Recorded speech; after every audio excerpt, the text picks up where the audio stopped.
اللہ پاک قیامت والے دن زکوٰۃ نہ دینے والے، یتیم کا مال کھانے والے، جادو کرنے والے اور دھوکے باز کی طرف نظر رحمت نہیں فرمائے گا۔ یہ 4 کام سے خدا را توبہ کر لے، اللہ ہی ناراض ہو گیا تو قیامت کے دن کیا کریں گے؟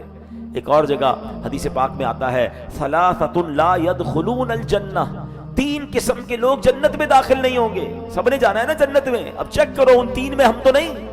کون وہ 3 ہیں؟ مدمن الخمر، شراب کا عادی، وقاطع الرحم، قطع تعلق کرنے والا، رشتے توڑنے والا، اور فرمایا مصدق بالسحر، جادو کی تصدیق کرنے والا، یعنی جادو کو حلال سمجھنے والا۔ خدا را زندگی میں کتنی بڑی مشکل کیوں نہ آ جائے، کوئی بندہ کتنا ہی برا لگنے کیوں نہ لگ جائے کہ آپ کو لگتا ہے اس بندے نے زیادتی کی ہے، مگر آپ اللہ کو ناراض کرنے والے کام کی طرف نہ جائیں، ایسے ہی جادو کا اثر بھی ان پر ہو سکتا ہے۔ البتہ ہم میں اور انبیاء کرام میں فرق یہ ہے کہ جادو کا اثر ہماری عقل پر، ہمارے دل پر، ہمارے نظریات پر بھی ہو سکتا ہے، مگر انبیاء کرام علیہ السلام کے صرف ظاہری اعضاء پر ہوتا ہے، عقل و دل پر اس کا اثر نہیں ہوتا۔ اب یہ راز ہے اللہ کے رازوں میں سے۔ اب کیا ہوا، ہر آیت کی تلاوت ہوتی جاتی اور موم کے پتلے سے وہ سوئی نکلتی گئی، تلاوت مکمل ہوئی، سوئیاں نکل گئیں اور جادو کا اثر ختم ہو گیا۔ تو اب میرا آپ کو مشورہ یہ ہے، اور یہ علماء بھی ہمیں بتاتے ہیں کہ روزانہ صبح و شام آیت الکرسی پڑھیں، اپنے ہاتھوں پر دم، جہنم میں لے جانے والا کام ہے۔ خدا کے واسطے وہ لوگ جو یہ کام کرتے ہیں توبہ کریں، دنیا میں بھی بربادی مقدر ہے، آخرت میں بھی مقدر ہے۔ اور ایک بات یاد کر لیں، ساری دنیا کسی کو گرانے کے لیے، ساری دنیا کسی کو برباد کرنے کے لیے، سارے بندے پریشان ہو جائے کہ میں اکیلا کیسے کروں، بابا آپ کچھ کریں تو جناب اتنے ہزار اتنے لاکھ روپے، اور پھر اس کے بعد وہ ہزاروں لاکھوں کا میٹر چلتا ہے۔ ہم نے لوگوں کے گھر بکتے دیکھے، اور خاص طور پہ عورتوں کے اندر اس قدر برا حال ہے، اپنے زیورات تک دے آتی ہیں اور وہ بابا جو ہے وہ گھما رہا ہوتا ہے۔ الحمدللہ آج کے ایسے دور میں دعوت اسلامی نے امت کی خیر خواہی کے لیے باقاعدہ ایک ڈپارٹمنٹ ہم نے بنایا ہے جس کا نام ہی روحانی علاج ہے، جہاں قرآن کی آیتیں، حدیثوں کے ذریعے اللہ کے ناموں سے وظائف دیے جاتے ہیں۔ اور اس پورے ڈپارٹمنٹ کا کمال یہ ہے، دعوت اسلامی کروڑوں روپے خرچ کرتی ہے مگر مریض سے 1 روپیہ نہیں لیا جاتا۔ آپ کو تعویذ فری میں دیا جائے گا، آپ کا استخارہ فری میں کیا جائے گا، بلکہ اب تو آپ کو آنے کی ضرورت نہیں ہے، ٹیلی فون 24/7 سروس کر دی،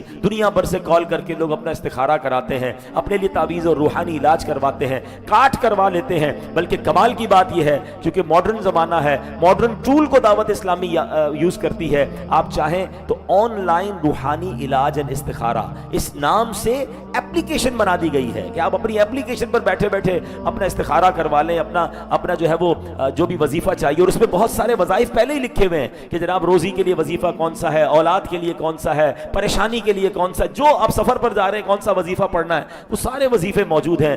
1 روپیہ آپ سے نہیں لیا جاتا، کیونکہ ہمیں اندازہ ہے جو دکھی ہے اس کو جناب اچھی خبر دینی ہے، اس کو سکون دینا، اس دکھی سے پیسے کیا لینے ہیں۔ تو الحمدللہ یہ ہے آپ کی دعوت اسلامی جو اس طرح کروڑوں مسلمانوں کی خدمت کر رہی ہے۔ تو میں امید کرتا ہوں کہ آج کے اس قرآنی بیان میں جادو کی مذمت کے بارے میں بھی ہم نے سنا، ہم نے جادو کے علاج کے بارے میں بھی سنا، اور اللہ پاک ہمیں یہ عقل بھی دے کہ کسی مسلمان کا برا نہ چاہیں، سب کا اچھا سوچیں، اللہ آپ کا بھی اچھا کر دے گا، سب کا بھلا، سب کی خیر، سب کے بھلے میں اپنی خیر۔ ایک عجیب واقعہ میں آپ کو سناؤں، خلیفہ ہارون رشید بہت عظیم بادشاہ گزرا ہے، اس کے پاس بڑے بزرگ گزرے ہیں وہ رحمۃ اللہ تعالی علیہ، ان کے پاس جو ہے وہ ایک بندہ آیا اور اس نے کہا حضور میں ایک ایسا کرتب دکھاؤں گا، ایسا کمال دکھاؤں گا، آپ حیران ہو جائیں گے۔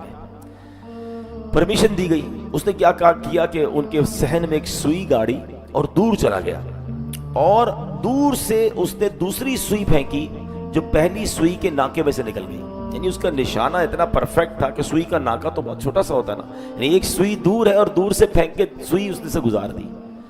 تو خلیفہ ہارون رشید کمال آدمی تھے، انہوں نے کہا مہارت تو بہت بڑی ہے، اس بندے کو 10 دینار انعام میں دیے جائیں اور 10 کوڑے بھی لگائے جائیں۔ وہ کہتا ہے حضرت اتنا بڑا کمال دکھایا، 10 دینار تو سمجھ آتے ہیں، 10 کوڑے کس بات کے؟ 10 دینار تو اس کے لیے واقعی کمال تو ہے تمہارا، کوڑے اس لیے کہ اس کا فائدہ کیا ہے؟ پتہ نہیں کتنے مہینے لگائے ہوں گے تمہیں اس کو سیکھنے میں، اس سے فائدہ کیا ہوا تمہیں؟ یعنی اتنا ٹائم ہے تمہارے پاس کہ تم ان تمام جو کام آخرت کے کرنے والے وہ چھوڑ کر یہ کرتب سیکھتے رہے. اب غور کر لیں کہ جو لوگ اپنے وقت کو ضائع کر رہے ہیں اور ایسے علوم سیکھ رہے ہیں نہ جس کا دنیا میں فائدہ نہ جس کا آخرت میں فائدہ، بس لوگ 4 دوستوں کو چائے کے ہوٹل پہ متاثر کر دیں گے، دیکھو نئی چیز سیکھ کے آیا. کیوں؟ اس سے فائدہ کیا ہے؟ ارے آپ کی نماز ابھی تک درست نہیں ہوئی، آپ کا جناب روزے، آپ کو مسائل نہیں پتا، آپ کو قرآن پڑھنا نہیں آتا، آپ نے حدیثیں نہیں پڑھی ہیں، آپ نے جو شریعت کا حکم سیکھنا ہے وہ نہیں سیکھا، وہ سب باقی ہے. مطلب عجیب سی باتیں سیکھنی ہے. وہ ایک مجھے چٹکلا یاد آیا، اور کچھ لوگ کرتے بھی ہیں ٹیسٹ دینے کے لیے، علماء کو بھی بعض اوقات لوگ ٹیسٹ کرتے ہیں. امام اعظم ابو حنیفہ تو کمال ہے نا، ان کے پاس ایک شخص آیا، کہتا ہے حضور یہ بتائیے حضرت موسیٰ کی نانی کا نام کیا تھا؟ امام اعظم سے پوچھتا ہے. امام اعظم علم کے سمندر ہیں، حنفیوں کے پیشوا ہیں، آپ خاموش رہے. کہتا ہے حضرت میں نے آپ سے حضرت موسیٰ کی نانی کا پوچھا ہے، نام بتا دیں. وہ ٹیسٹ لینے آیا تھا کہ حضرت کو پتہ ہی نہیں پتا.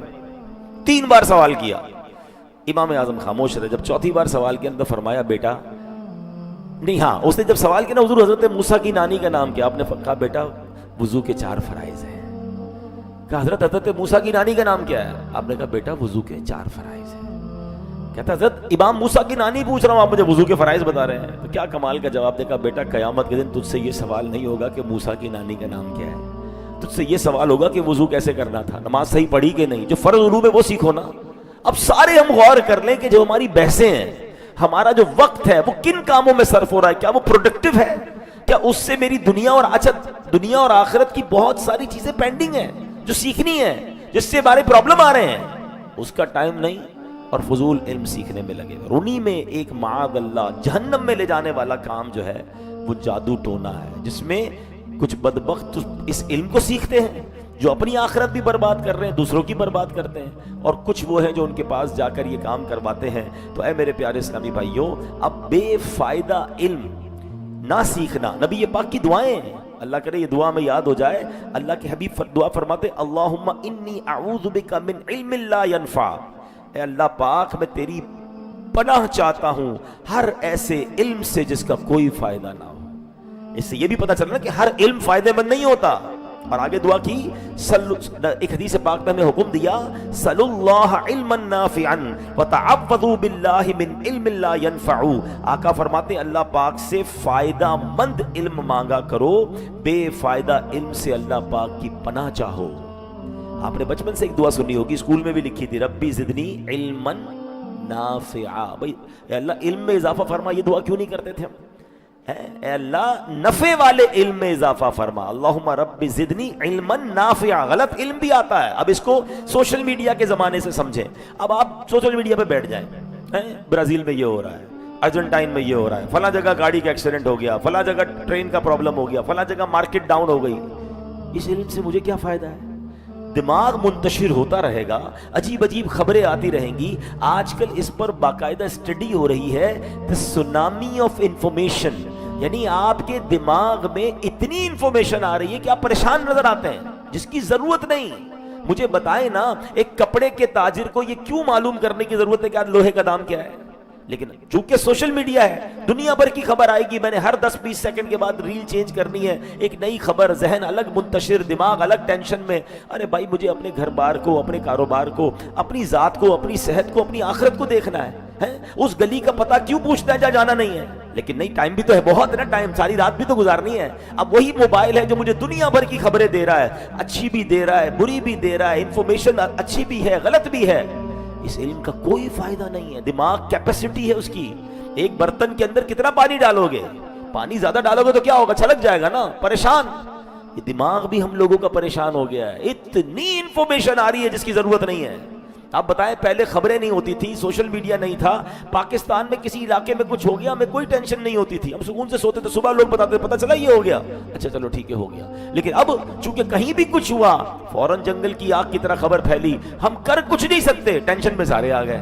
کیوں ٹینشن لینی ہے؟ تو اب یہ سمجھ لیجئے کہ علم اللہ سے وہ مانگو، ربی زدنی علما نافعا. اپنی اسٹڈیز کو چیک کریں، اپنے مطالعے کو چیک کریں، اپنی سرچ کو چیک کریں، اپنی کمپیوٹر پر گزارے ہوئے ٹائم کو چیک کریں کہ جو بھی میں حاصل کر رہا ہوں، جو میں ریسرچ کر رہا ہوں، جو میں وقت گزار رہا ہوں، یہ میرے لیے فائدہ مند ہے، یہ فضول ہے. یار میرے پاس ایک ہی زندگی ہے، اتنی سانسیں ہیں، عبادت کر لوں، اللہ کو راضی کر لوں، اور دنیا کا کوئی ایسا علم سیکھوں جو مجھے میری دنیا میں اسکلز کو بڑھا دے۔ یہ منع نہیں ہے، آپ لینگویجز سیکھ لیجئے، آپ تفسیر سے قرآن سیکھ لیجئے، آپ اپنا جو کاروبار کرتے ہیں اس کا کوئی ڈپلوما کیجئے تاکہ آپ ترقی کر لیں، اٹس اوکے۔ مگر وہ کام سیکھ رہے ہیں جس کا نہ دنیا میں فائدہ نہ آخرت میں فائدہ، یہ تو ہم بربادی حاصل کر رہے ہیں، ضائع کر رہے ہیں اپنے وقت کو۔ تو اے میرے پیارے اسلامی بھائیوں، اب آئیے وہ لوگ جو جادو کرتے ہیں یا جادو کرواتے ہیں، ان کا شرعی حکم کیا ہے؟ دارالفتہ اہل سنت کے فتوے سے میں آپ کو اس کا کچھ حصہ سناتا ہوں۔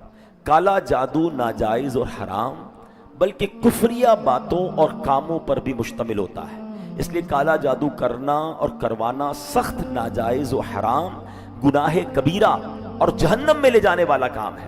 اگر جادو میں کسی قسم کی کوئی کفریہ بات ہو تو جادو کرنے والا کافر ہو جاتا ہے، اور جادو کروانے والا بھی اگر ان کفریہ باتوں میں کسی طرح بھی شریک ہو وہ دائرہ اسلام سے خارج ہو جاتا ہے۔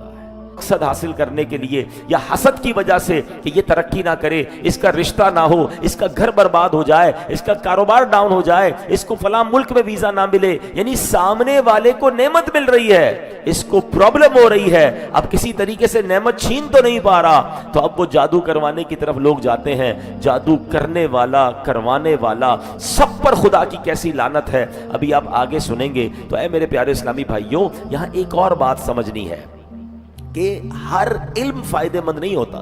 یہ جادو بھی ایک علم ہے نا، کچھ لوگ جادو سیکھتے ہیں، حرام، جہنم میں لے جانے والا کام۔ تو یہاں ایک اور بات سیکھنے کو ملی کہ ہر علم فائدہ مند نہیں ہوتا۔ دیکھیں بنی اسرائیل جو جادو سیکھتے تھے، قرآن نے کیا فرمایا؟ ما لہو فی الآخرۃ من خلاق، آخرت میں اس کا کچھ حصہ نہیں ہے، یعنی جو لوگ یہ کام سیکھ بھی رہے ہیں یا کر رہے ہیں ان کو آخرت میں کچھ نہیں ملنا، بربادی ملنی ہے۔ حضرت اللہ پاک کے پیارے نبی حضرت عیسیٰ علیہ السلام نے کمال کی بات فرمائی، فرماتے دنیا میں درخت کتنے ہیں؟ بہت زیادہ ہیں، اور سارے درخت پھل نہیں دیتے، مگر جو پھل دیتے ہیں ان میں بھی سب پھل میٹھے نہیں ہوتے، کچھ پھل تو کڑوے بھی ہوتے ہیں نا، زہریلے ہوتے ہیں۔ یہی حال علم کا بھی ہے، ہر علم فائدہ نہیں دیتا، بعض علوم نقصان بھی پہنچاتے ہیں۔ تو پتہ چلا کہ بے فائدہ علم نہیں سیکھنا ہے۔ کتنی ایسی چیزیں ہیں جس کی طرف لوگ مائل ہو جاتے ہیں مگر ان کو سیکھنے کا کوئی فائدہ نہیں ہوتا۔